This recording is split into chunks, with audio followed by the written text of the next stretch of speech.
So here we are, another month of astrology, the month of May 2025. Things are picking up and speeding up, aren't they? I don't know if you can feel that in your own life. I definitely feel it, and it's textbook astrology. We have Venus retrograde, Mars retrograde, Mercury retrograde to kick off the year. Remember, that was the defining feature of the kickoff of 2025, was things are a little bit delayed in terms of the real action and activity of the year, which begins to hit in earnest here in May 2025. And that's the theme of this video and this month, is time to get moving. Things are really going to cascade here, I think, fast into what they're becoming, into what we're being pulled into as both Saturn and Jupiter enter the cardinal axis in about a 3-week period at the end of this month, May, and at the beginning of June. So these major initiations of the two slowest moving traditional planets, the so-called great planets, are happening. And this month, May, is the real setup in terms of fast moving into that and into those changes. The other thing I'm going to talk about in this video is a little bit of the larger scale context of the mundane astrology, because there's a few things on my mind that I think are really important in terms of the gravity and the weight and the real depth of the change that we're living through here in 2025. So let's dive in and get going. May 2025, a month of acceleration, the speed of the making and the doing and the building and the outer world focus as we come into what our lives are becoming. And this is the main kind of giveaway. It's the active signs, the masculine signs, we say in astrology, are the center stage here this month, because you kick off the month. Venus and Mercury are in Aries and Mars is in Leo. All month Mars is in Leo, all month Venus is in Aries. So that right away, that's going to be a big aspect that we're going to break down. But we kick off the month with Mercury in Aries as well. And then you juxtapose that with the final minute of the month, and you have all 7 planets in so-called masculine signs, Saturn and Venus and Aries together, Mars and the Moon in Leo, and then 3 Gemini placements, Jupiter, the Sun, and Mercury. And by the way, that's a big theme of May as well. The swan song, the finality to your Jupiter and Gemini story, the great revelations of information and idea, the great gifts that curiosity brought you in the last year in one sector of your chart, the reveals of data and the nature of how we work with information and flows of information and analytics and writing and speaking and thinking, all of those mercurial powers. We've been brought into something as a result of getting to explore that since May 2024. And this is a month to feel into the peaks of those Gemini stories, because there is a new moon in Gemini at the end of the month. It's that final new moon. But just to say, that's the big story of the month. Another way to say it is that you have the Sun in Taurus to kick off the month, and you have Saturn in Pisces, 2 Venus-ruled signs of the night and of the pleasure and of the turning inward and of the inner landscapes maybe of the body and the comfort and the safety. By the end of the month, the Sun is in Gemini and Saturn is in Aries. And so it kicks off with 2 longer term planets, at least one really longer term planet, Saturn, being in that masculine axis. And then we have from the 25th of May 2025 until the 9th of June 2025, depending on your time zone. So what is that? It's about 2.5 weeks of Saturn and Jupiter in a sextile posture in Aries and Gemini.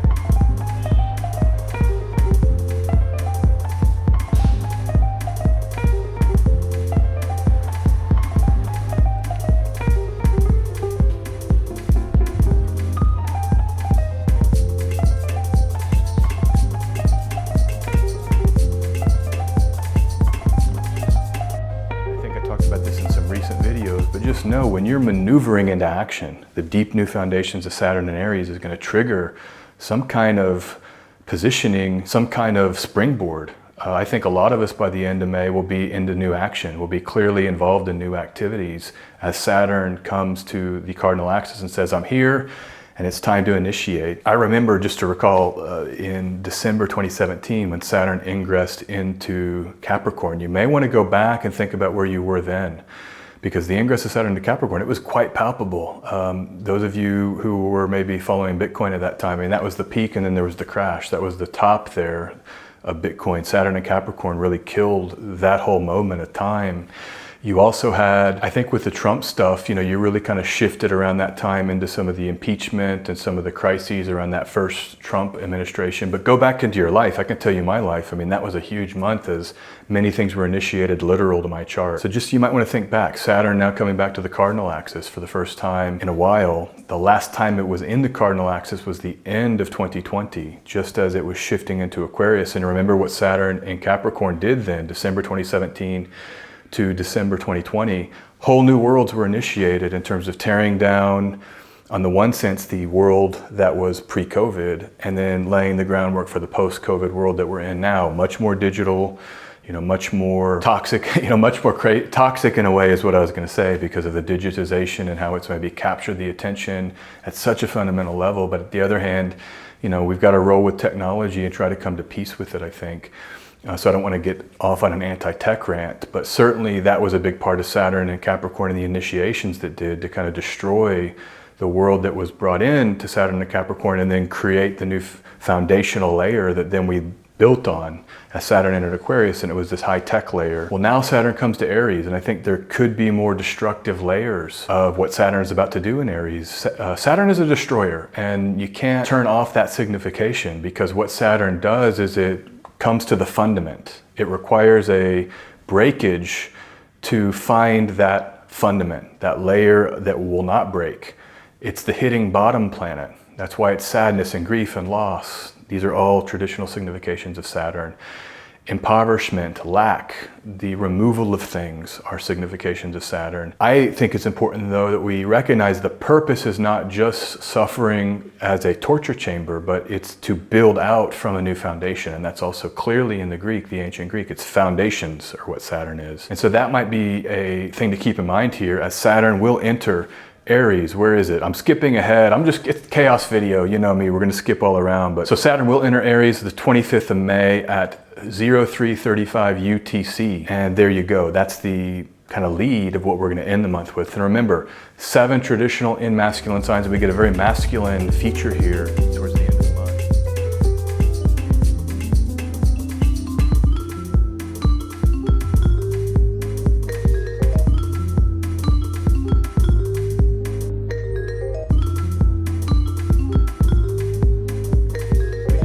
What are masculine signs? Yes, planets have been assigned gender in the ancient astrological model. Of course, we know that planets aren't human beings, okay? So do they have gender like other mammals? No, this is a way to describe planetary energy at the symbolic level.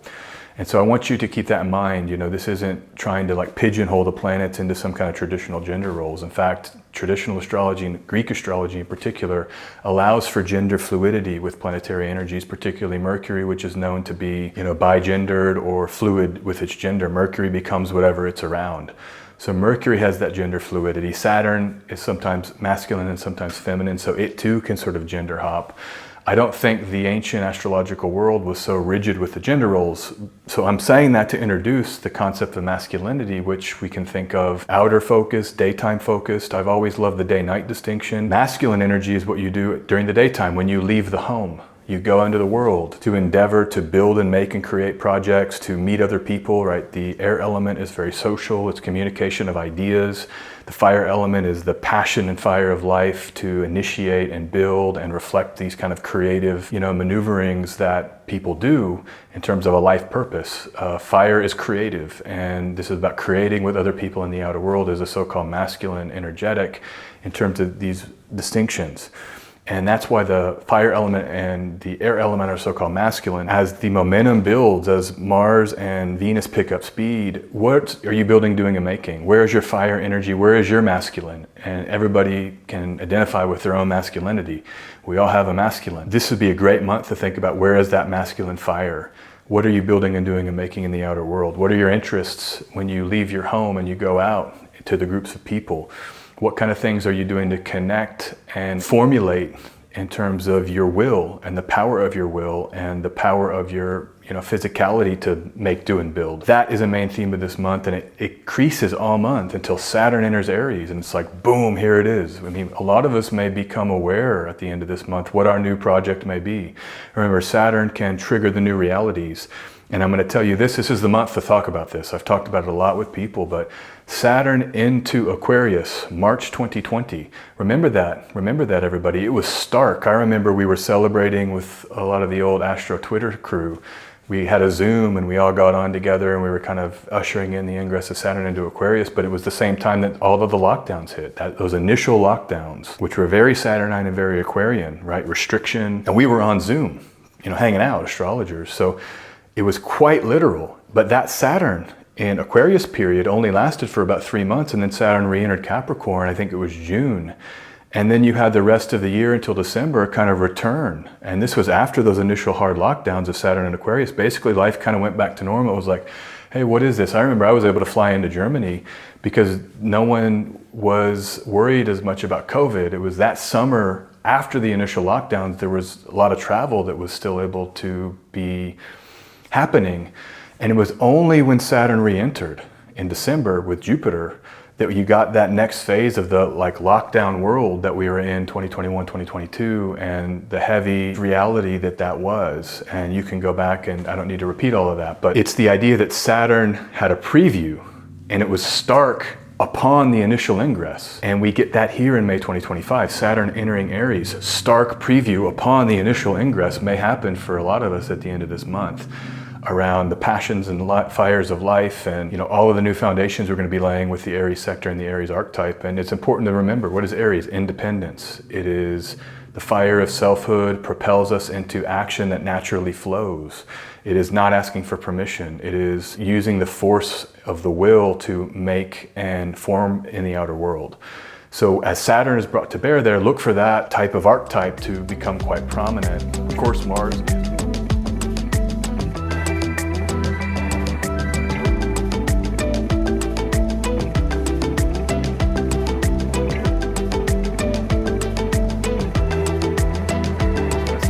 I've been struck by it just watching the Pope passed, may he rest in peace. We're going to have a whole new Pope just as we get a whole new reality with Saturn and Jupiter now in cardinal signs by June 9th. So reality, you can see, is already starting to form around these great new initiations. And I've seen, I think there's 2 popes from Africa.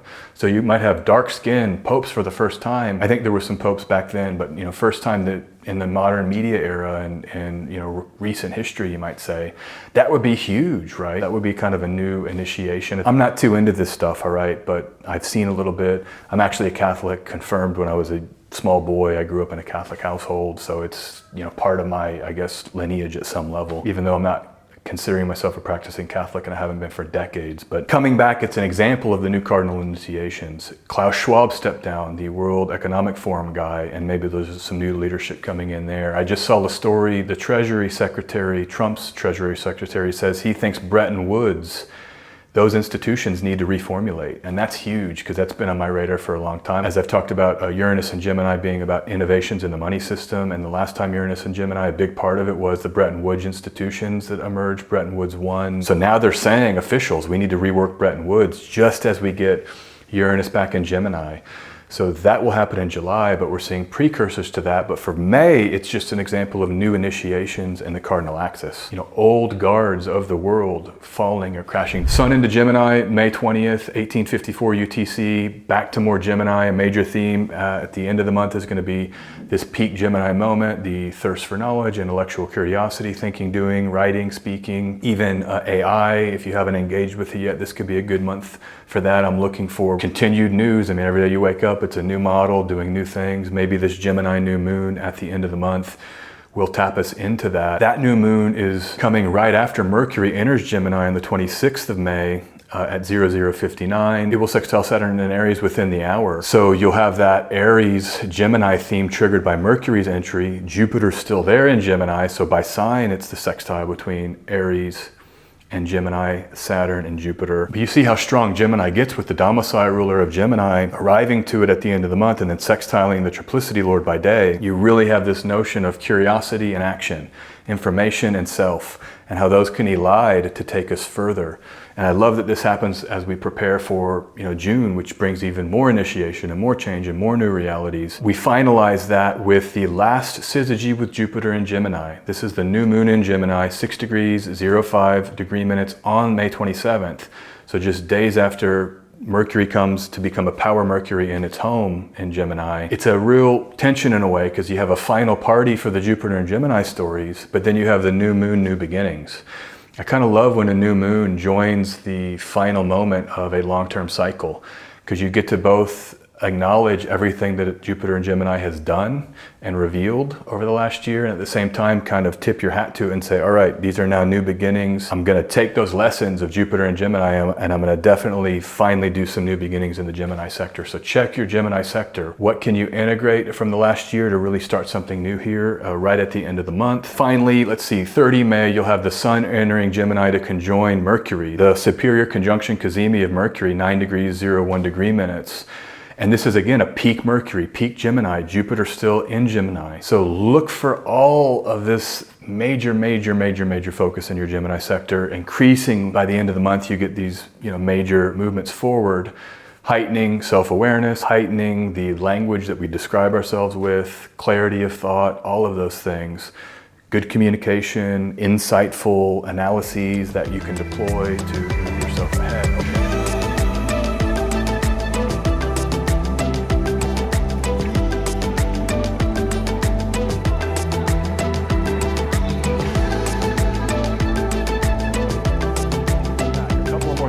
Video. I know I went off and on. I want to handle these very fast. So another major theme of this month is Venus moving faster and Mars moving faster. All month Venus is in Aries, all month Mars is in Leo. What are they when they're both in fire? Trining each other by sign. Well, they perfect that trine on May 22nd, 0741. What are Venus and Mars? Planets of relationships. What have they both just done? Retrograded. If you've purified your relationships, end of last year and into the beginning of this year, you maybe let go of some relationships, had new ones emerge as these planets have been moving forward. This month of May is the month to really put into implementation all of those new relational energetics and lessons that you have hopefully been gifted or have been part of the rebuilds as Venus and Mars have both renewed. This is a great relationship month.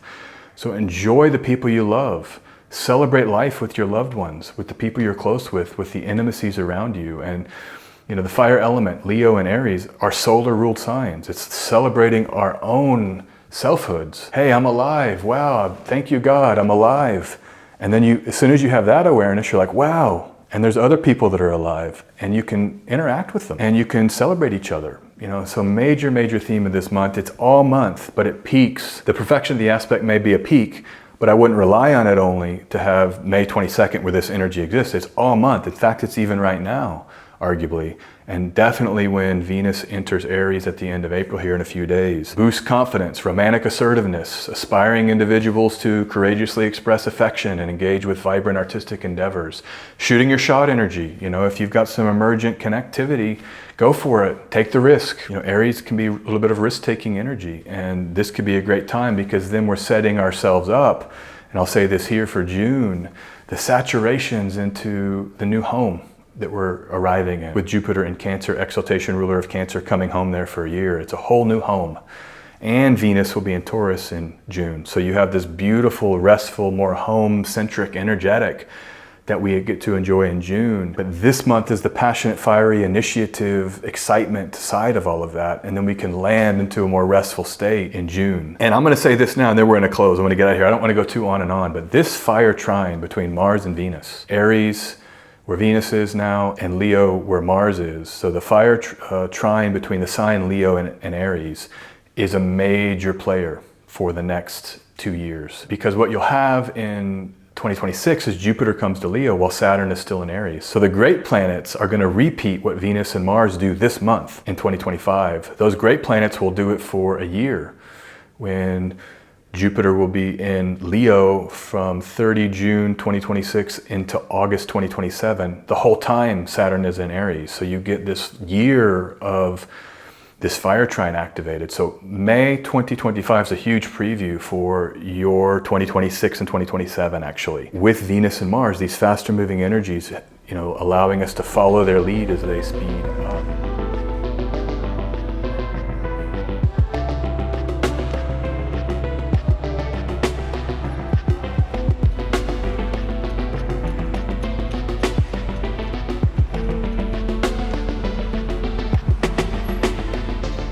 And what was happening in 1967 summer? Jupiter in Leo, Saturn in Aries, the summer of love as one layer. Peace, wars were going off, right? All that Aries war signature was going off, Vietnam War, and people were saying, hey, we need to get in touch with some deeper humanity. The fire element, the solar signs, and come to the truth of our humanity for peace. And I think we may see more peace movements here, especially if the powers that be try to do warmongering here in May 2025. What will rise to meet it is going to be movements for peace, and I'm very optimistic about peace movements initiating. Those of you who have watched this content for the last few months, or really a year or even before that, I made a Summer of Love video maybe 2 years ago. We're now getting into it, and this month, because of Mars and Venus, it's the preview of that Summer of Love energetic. So get into that. Where can you bring your humanity to meet the chaos of our reality? All those new initiations, Saturn and Cardinal, Jupiter and Cardinal.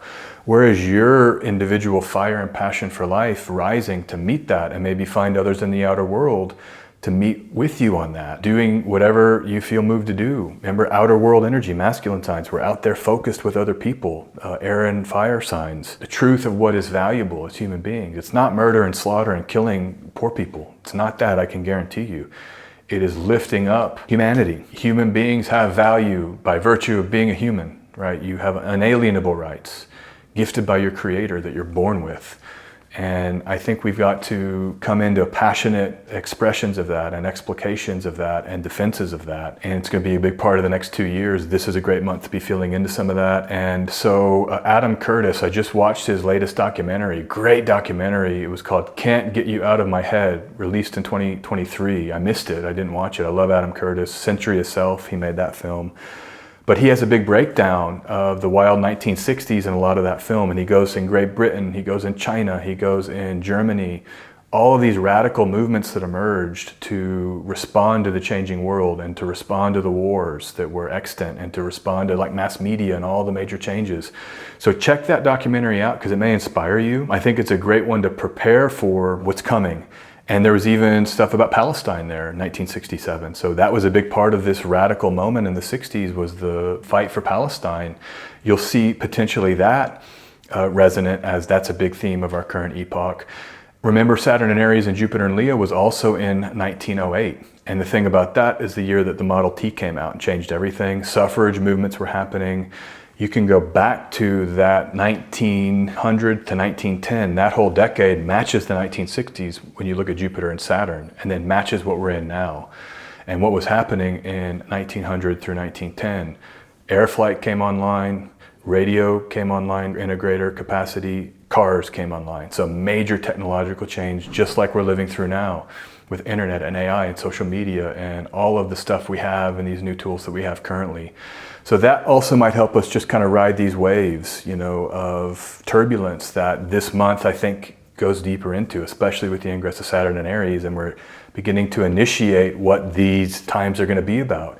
Saturn doesn't leave Aries into April 2028. It's going to be there for the bulk of like the major events that everybody's talking about.